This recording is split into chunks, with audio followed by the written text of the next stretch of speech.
Well, Dr. Shore, it's so good to speak with you today. It's been a while since we've actually talked face to face. We've certainly talked on Facebook and we've been in touch.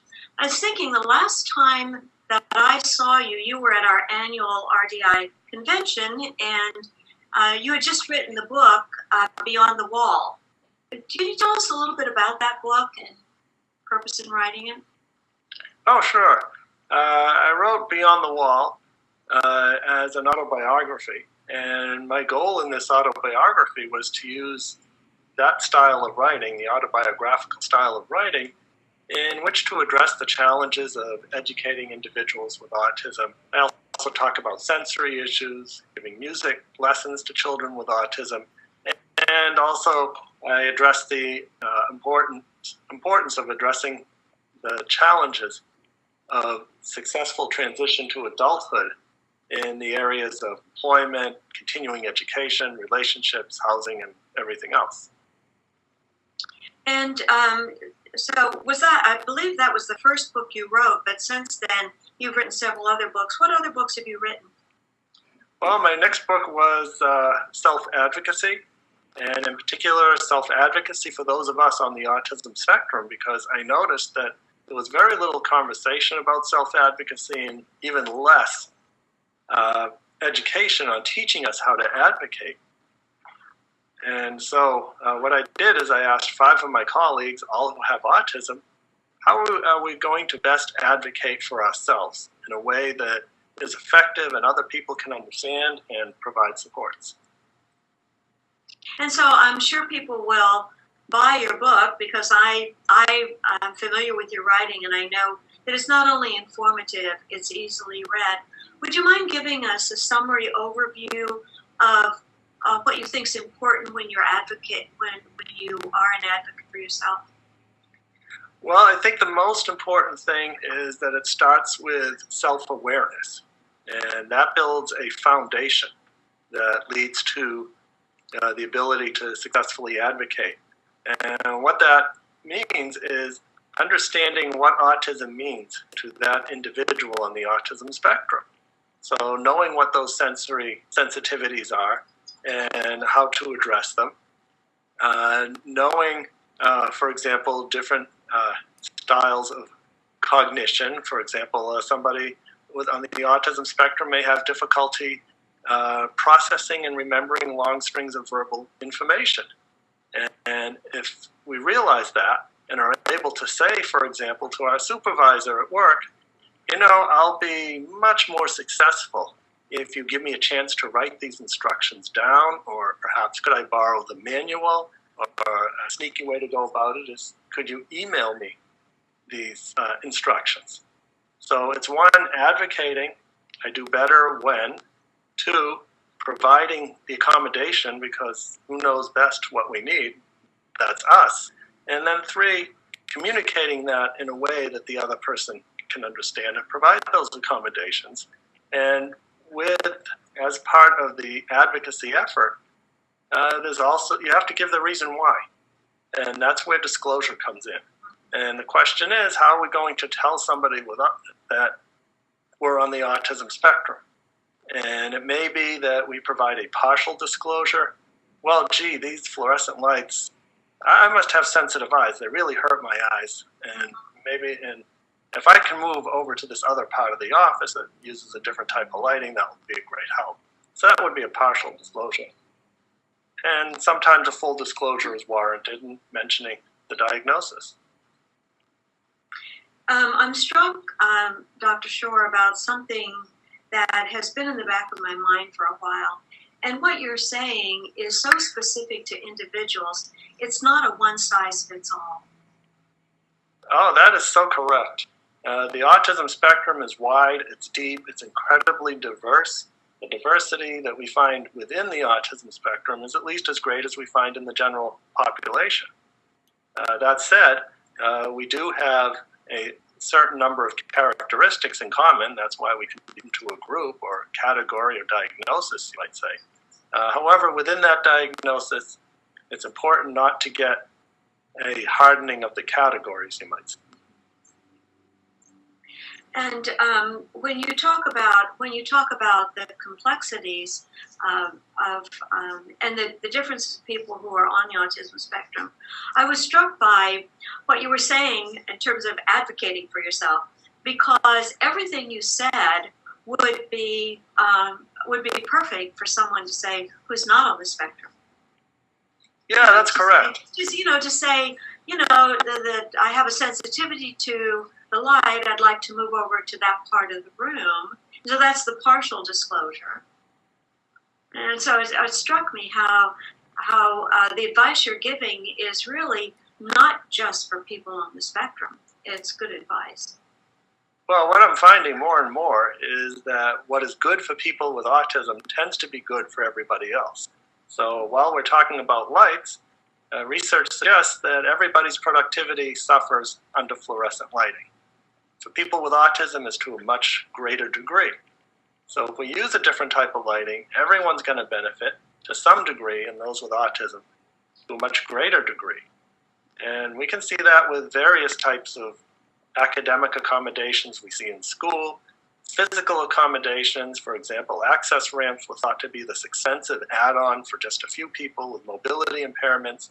And now we see people with perfectly two good walking legs walking up these ramps. And anybody who has to bring a heavy hand truck full of books or other equipment is so happy to be able to just walk in the front door instead of going around to the back. Yeah, isn't that great?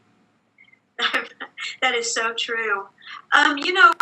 Dr. Shore, you are so well known now, and you are presenting worldwide, and which doesn't surprise me because I've met you and I feel like your ideas are brilliant and you're so articulate when you speak about it. But what do you attribute your success to?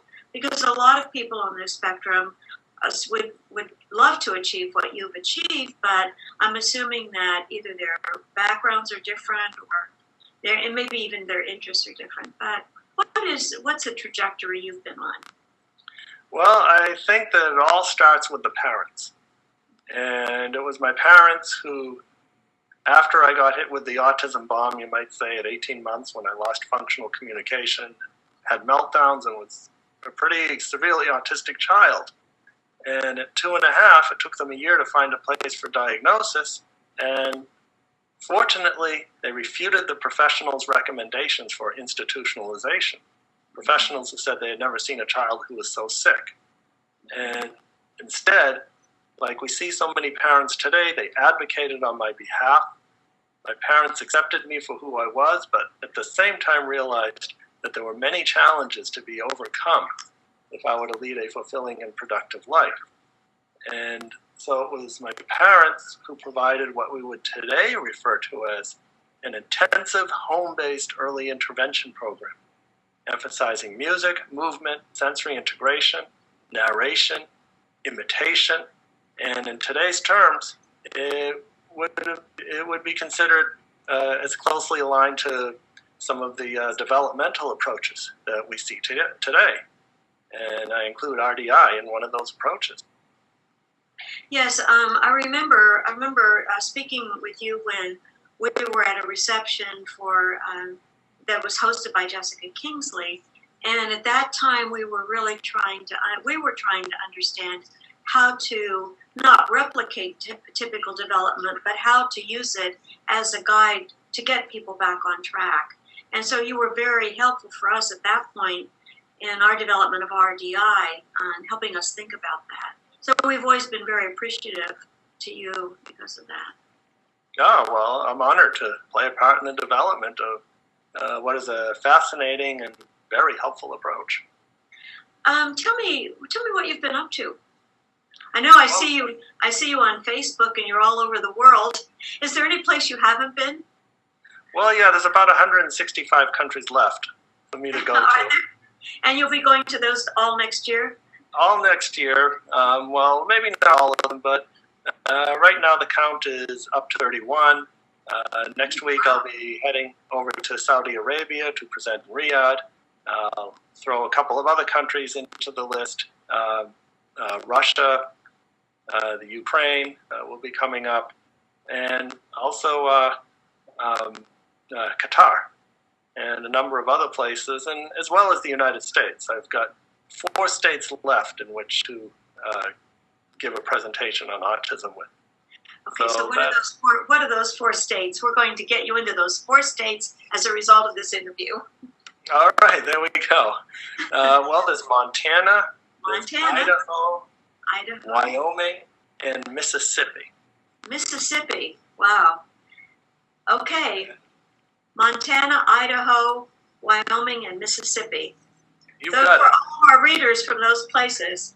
Dr. Shore needs an invitation to come speak there. I'll be glad to come. One of the things, Dr. Shore, that's always been interesting to me is that certainly you're interested in the field of autism and helping people become advocates for themselves, but you also live a very balanced life. And I wonder if you would mind, this is just for people who need to have more of a balanced life. It doesn't have that much to do with autism, but what's your secret for living a balanced life? I think it's having a lot of interests and doing varied things.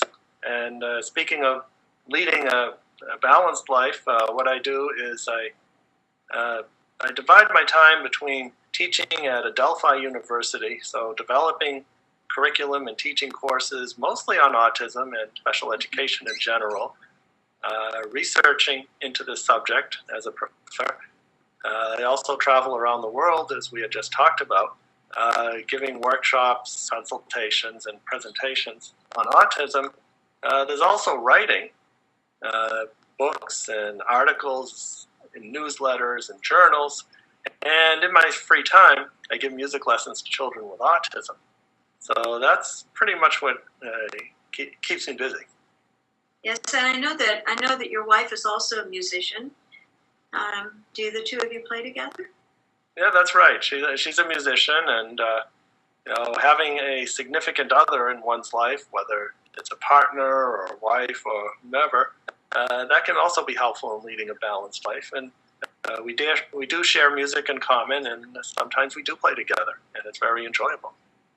And do you have any other hobbies? Let's see, riding my bicycle. Airplanes are another hobby or a special interest of mine. So airplanes? What do you mean? You mean flying? Well, ever since I knew airplanes existed, I've always wanted to fly in them or even be a pilot. I haven't gotten to being the pilot stage, but with all my travel to various conferences, I've certainly spent my share of time inside these devices. And they're great. I look at them as great sensory integration machines, because there's great vestibular and proprioceptive input as an airplane takes off. And at least for me anyways, I like it when airplanes go through turbulence, bouncing around in the air.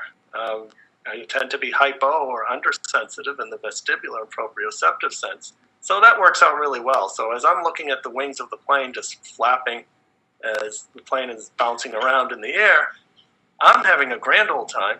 I know other people are turning green, and I also realize the reason why those wings flap is because the airplane is autistic and it's having a great old time. So the airplane is stimming?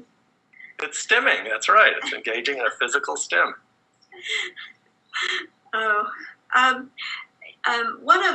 One other thing that I wanted to ask you about was, I know you give piano lessons. Do you also play the clarinet or the saxophone?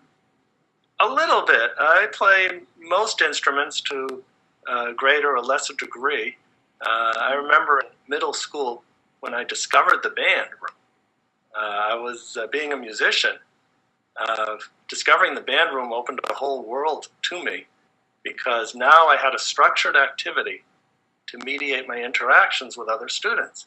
And there was always something to talk about music, even talking about if the band director was horrible. And music became such a great interest that I'd spend hours in the instrument closet just unpacking all the different instruments and figuring out how to play them. And when I found out that one of the requirements for a degree in music education was that you had to learn all the instruments, well, there I was. And that was my bachelor's, master's, and most of a doctoral degree until I defected to special education. So I actually didn't realize that you had studied music so extensively.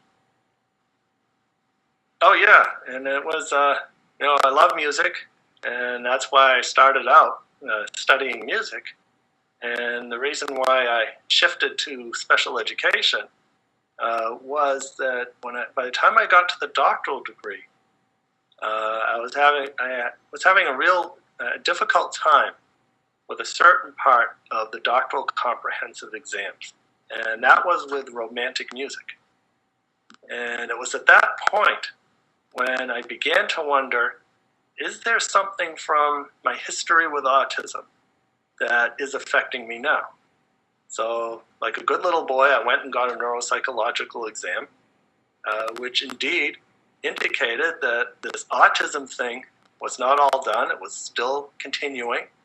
And this is how it was affecting me in the analysis of romantic music, both thematically and harmonically, because romantic music is slightly less structured than music of earlier eras, such as Mozart and Bach.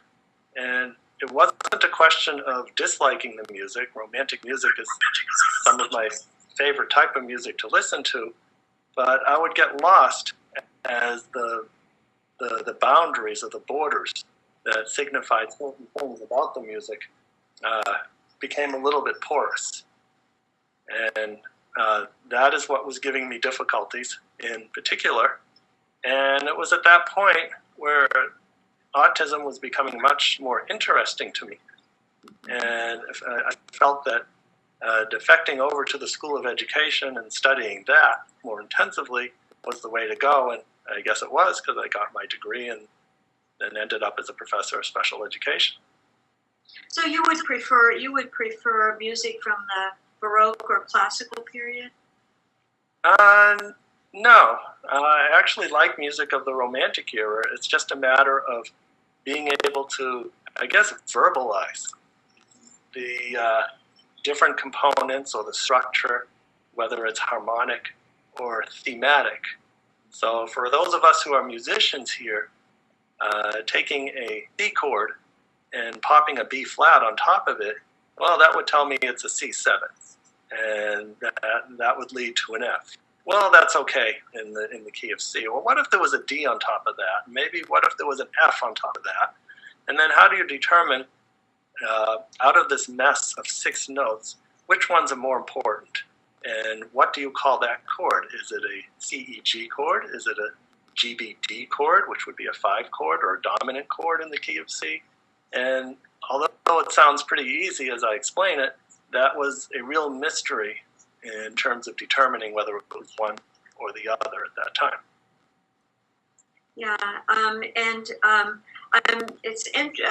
I've always been interested in the way you analyze things, because I know that you have part of the advocacy work that you're doing in teaching has to do with a lot of analysis and people you know and talking to them, and not just your own perspective, but the perspective of others. And hearing you talk about music, it seemed like there was a parallel experience there, although I'm not sure if that's really accurate or if that makes sense. Well, the analysis component is definitely, there's that parallel, because I like examining and understanding how things work. Even way back to when I was 4 years old, when my parents would find me opening a watch with a sharp kitchen knife and taking out the motor and playing with the gears and then putting it all back together again, and the watch still worked and there weren't any pieces left over. And it still worked? It still worked, yeah. No. I remember when I was 8 or 10 actually building what we would today call a swatch. I took the crystal, or the front, from one watch. I took the working motor of another watch, and I took a third crystal from another watch, popped off the back, and replaced it with the crystal so that I could see the inner workings of the watch from the back. And it was only, maybe for the last decade or so that we've had these plastic swatch watches that had clear bodies and you could see all the insides. Right, right. You were mentioning earlier that you give piano lessons, but you only give piano lessons to students on the spectrum. Could you tell me why that is? Probably because that in addition to all the therapeutic benefits of engaging in music, and music just being plain old fun, and also that music provides a real life skill in which to develop interactions with others as a musician, I feel a closer connection to people on the autism spectrum. They seem to make a lot more sense. And I feel like I'm able to find ways to make learning music interesting, at least for the population of individuals on the spectrum. And in terms of playing in ensembles or groups or string quartets or a band or something, do you find that beneficial for people on the spectrum, for musically? Oh, very. Yes. Playing in an ensemble is beneficial in a whole number of ways, whether it's social interaction, or I should say that's part of it. Also, being able to non-verbally communicate and understand. And you have to have these skills in order to be a successful ensemble member. And one of the interesting aspects of this skill is that it's all nonverbal. It doesn't require verbal interaction. And perhaps there are things we can learn from being a musician as part of an ensemble that could be transferred to verbal interaction and social interaction. Yeah, I think so too. As you know, I'm a musician, not a musician as you are, but I also find that playing with other people is a sort of transforming experience and a building of relationships without the words attached to it. Yeah, exactly. So next time we get together at a conference or wherever, we should play some duets. Okay, I'll bring my baby grand piano. Bring your baby grand, have Steve bring his cello, and we'll have a little trio. Yeah, Dr. Shore, I always love talking to you. You're such an amazing person. I think our time's just about up, but I wanted to ask you, is there anything you wish I had asked you? Yeah, that's hard to say, but I think what is most important for those of us who are working with people on the autism spectrum, or even just being with individuals on the autism spectrum, is that the potential of those of us on the autism spectrum is unlimited, just like everybody else. And the way to reach that potential is to have an awareness and to make use of individual strengths. So just like everybody tries to get involved in what they're good at, and hopefully that becomes a person's career, and then that will make for an enjoyable career. The same holds for people on the autism spectrum. However, the difference is that it might be to a greater extreme. Because one way to look at autism is being a study of extremes. The stuff that we're good at, we're incredibly good at. Stuff that we're not so good at, I would say we're really horrible at. And it's this wide diversity of skill sets that I think is a hallmark of the autism spectrum.